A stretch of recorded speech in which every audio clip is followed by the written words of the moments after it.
Boss, mayroon ba kayong amplifier na nabili na wala pang Bluetooth? Meron akong ituturo sa inyo. Kahit anong amplifier yan na wala pang Bluetooth, pwede siya maging Bluetooth. Ang gagawin nyo lang, sundan nyo lang yung ituturo ko sa inyo para magkaroon ng Bluetooth yung inyong amplifier na dating walang Bluetooth. Ang input lang, puro DVD lang, USB, mga ganun lang, FM. Wala siyang pang Bluetooth. Ngayon sa Bluetooth siya, magkakaroon na siya ng Bluetooth. Ang gagawin lang natin mga boss, ituturo ko sa inyo. Ang gagawin lang natin, bibili lang kayo ng board sa Shopee or Lazada o sa Quiapo ng Bluetooth board. Yun ang gagamitin natin para i-convert natin dun sa amplifier ninyo na wala pang Bluetooth. I-connect natin siya. So ganun lang ang gagawin natin. O nga pala mga boss, ganito ba ang amplifier ninyo na nabili? Ayan. Ito ay concert na amplifier. Wala pa itong Bluetooth na connection. Ito ay USB lang siya, tapos DVD, ayan, tape, and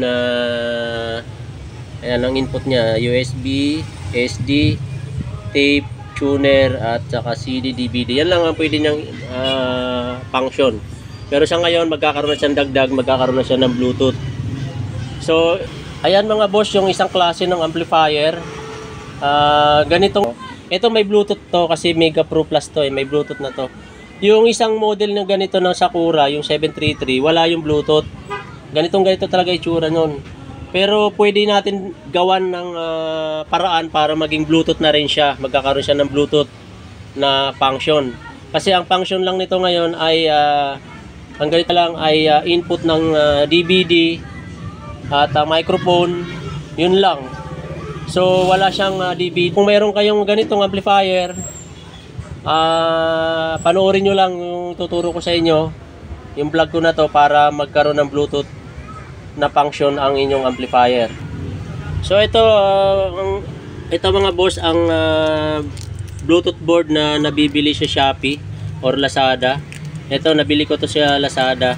May kasama siyang remote. Tapos ito naman ang pinaka board niya. Maliit lang pero maganda siya tumunog. Ayan. Ayan yung Bluetooth board na nabibili sa Shopee or Lazada, at saka sa Quiapo meron yata nito. So ito yung gagawin natin, ito yung ilalagay natin doon sa amplifier para maging Bluetooth na rin yung amplifier ninyo, magkaroon ng Bluetooth. Pwede nyo nang i-connect sa inyong mga cellphone. So ito, ganito lang yan mga boss. Itong wire na to, na dalawa, ito yung para sa supply yan. Bali, ito yung kulay red na yan, ayan ang para sa 12 volts na supply. Ito naman yung ground. So, isusupplyan nyo ng 12 volts para gumana ang power nya. Ngayon, ito naman, ang tatlong wire na to, ayan, etong red na to, ito yung left channel, out ito ng Bluetooth board, at ito yung ground. Ito naman yung right, ito yung left. Ito yung left channel ng Bluetooth board mo. So ngayon itong tatlo na to, ikakabit mo yan dun sa input ngayon ng amplifier. Kung saan mo gustong ikabit na input. Kung ilagay mo siya sa tuner input, tape input, o auxiliary input, kayo na po ang bahala kung saan nyo gusto i-connect yung yung out ng board na yan papunta doon sa input ng amplifier. So ganito lang yan mga boss, ituturo ko sa inyo para malaman ninyo kung paano mag-wiring. Pero bago nyo ikabit mga boss, ang gawin nyo lang, lagyan nyo muna ng balot to, kaya box, para safety siya. Ganito lang ang gawin nyo. Meron lang akong ipakita sa inyo, pero bahala na kayo kung paano nyo ito babalutan na hindi siya agad masisira. Ganito lang yung ginawa ko eh. Ito mga boss, ano ko lang to, DIY ko lang to. Bali, wala kasi akong nakitang box na pwedeng ilagay. Ito ay cover lang ito ng remote, plastic ito. Pero sa tingin ko, safety na siya rito. Ipapasok mo lang siya rito, tapos lagyan mo ng pandikit para hindi siya gumalaw. Ganito lang yung gagawin ko.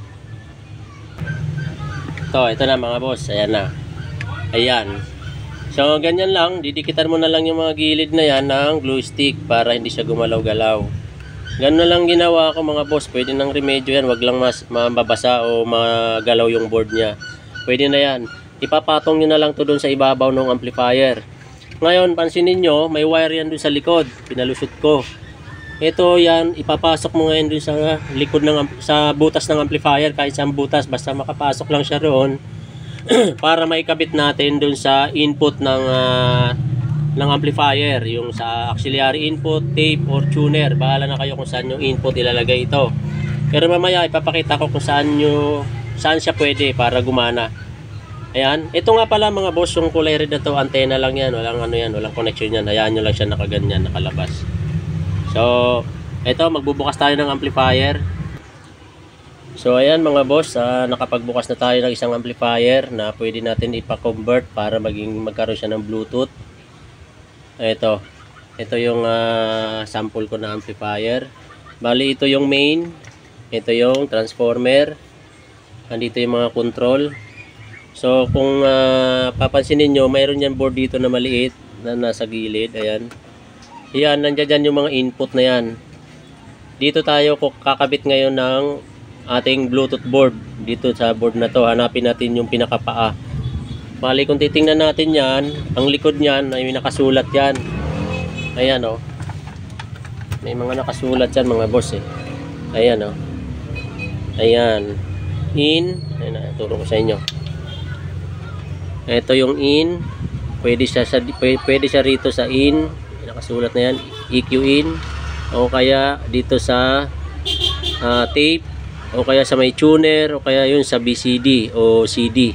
Pwede siya dyan ikabit yung Bluetooth board na yan. Magkakabit tayo nyan, hindi dito sa labas, dito tayo sa loob mismo ng board. Dito, hihinangin natin yung wire. Ayan, dito mismo sa wire na to. Ay, dito sa board na to. So, ang gagawin natin, ilalabas natin tong board na to mga boss para mahinangan natin ng wire. Para mai-connect natin yung Bluetooth board. So ganito lang yon mga boss, saglit lang ilalabas lang natin yung board. Ito na mga boss, nabuksan na natin yung board. Ayan, nailabas ko na. Dito yan, ganyan ang itsura nyan. Ayan, tinanggal ko. Ganyan ang itsura nyan. So, kung sa tape tayo kakabit, bali sa pangatlo siya. 1, 2, 3. Itong hilera na to, dito tayo kakabit. So ito yon yung mga paa nyan. Ayan yung tatlong paa na yan. Ito yung input nyan. Itong is 1, 2, 3. So itong una na to, yan yung right channel, tapos ground, tapos left channel, yung isa na yan. Diyan natin ihinangin yung Bluetooth board ngayon, yung input na yon. So ganito lang ang gagawin nyo mga boss pagkabit nyan.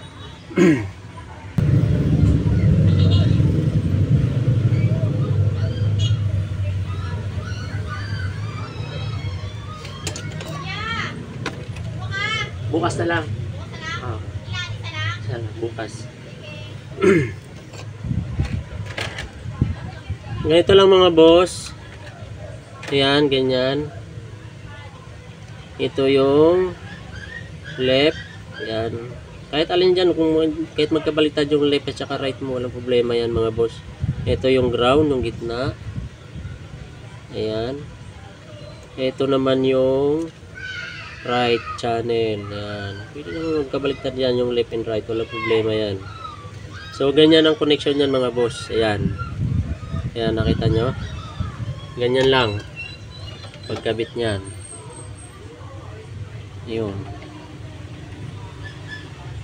So nasa tape tayo, naka-in tayo sa tape. So ganun lang mga boss, no? Ngayon yung supply naman ang hanapan natin kung saan tayo kukuha ng supply dito. Mga boss, ang ginawa ko na lang, naghanap ako ng masusupplyan ng ating Bluetooth board. Naghanap ako, nakita ko itong supply ng dito sa may fan ng ating amplifier. Ayan, 12 volts din naman ang supply nito. So kinat ko lang muna pasamantala dahil demo lang naman ito. Pero pagka i-final na natin, doon ako maghihinag sa ilalim ng board niyan. Hihinangin natin tong wire na to ng Bluetooth papunta doon sa ilalim ng board. Pero sa ngayon, pansamantala, ikukunik ko lang muna dito para makita nyo lang na gumagana na siya. So ganito lang yun mga boss. Itong wire na to, yung supply ng Bluetooth. Yan yung red. Kakabit natin dito sa kulay red din ng galing sa amplifier na 12 volts para magka-supply yung Bluetooth natin. Itong black sa ground. Ayan. Ayan, ganyan lang yan mga boss. So ayan, nakikabit na natin. Positive yung black, red, negative yung black.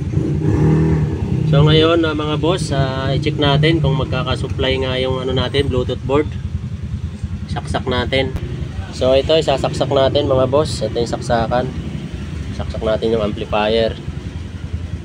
Ayan, saksak na siya. Saksak na siya. So ngayon ipa-power natin. Power. Ito, power.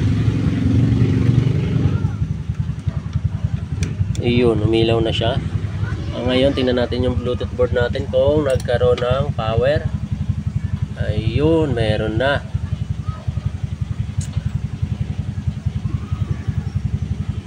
Saan na siya? Hindi ko makita.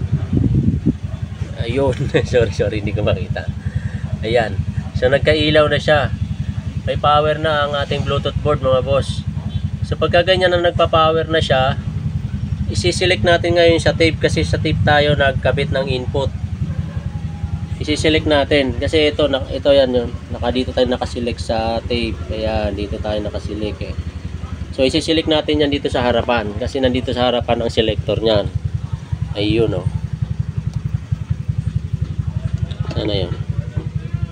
Ayan ang ano. Ito yung selector. Yan. USB tape, tuner, CD. So, itong dot na yan, yung dot na yan ng pihitan, itatapat mo lang siya sa may tape. Yun. Ayun yung dot na yan, oh. Papunta dito sa tape yan, dapat nakatapat yan. Para tumugtog yan, lumabas yung sounds sa amplifier. So, ganito na mga boss, i-connect natin sa cellphone ha. Sana success tayo. So, ito mga boss, magkamuha tayo ng isang cellphone. I-open mo yung Bluetooth ng cellphone ninyo.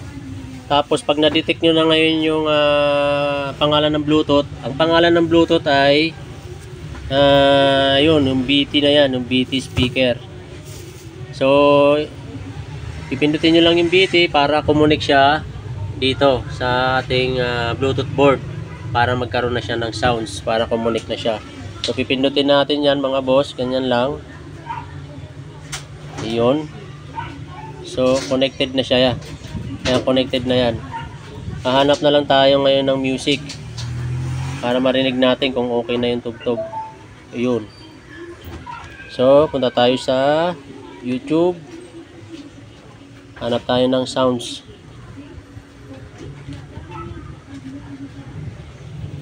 Ito, pili tayo rito.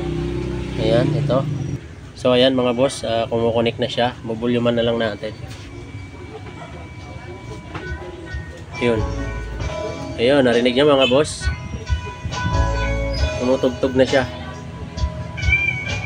Ayun. Success tayo mga boss. Ayan, magana na yung ating Bluetooth board sa ating amplifier. Ayun. Ayun oh. Tumutugtog na siya oh. So ganun lang mga boss, kung gusto niyo magkaroon ng Bluetooth yung amplifier ninyo, bumili lang kayo sa Shopee or Lazada o sa Quiapo para magkaroon na ng Bluetooth board, Bluetooth ng iyong amplifier. So paki-share na lang po sa inyong mga kaibigan para matutunan din nila ito kung paano wiringan. Ngayon pagka ganyan okay na siya, iaayos na lang ninyo yung wire na yan, tapos isasara nyo na. So ganun lang po, salamat po.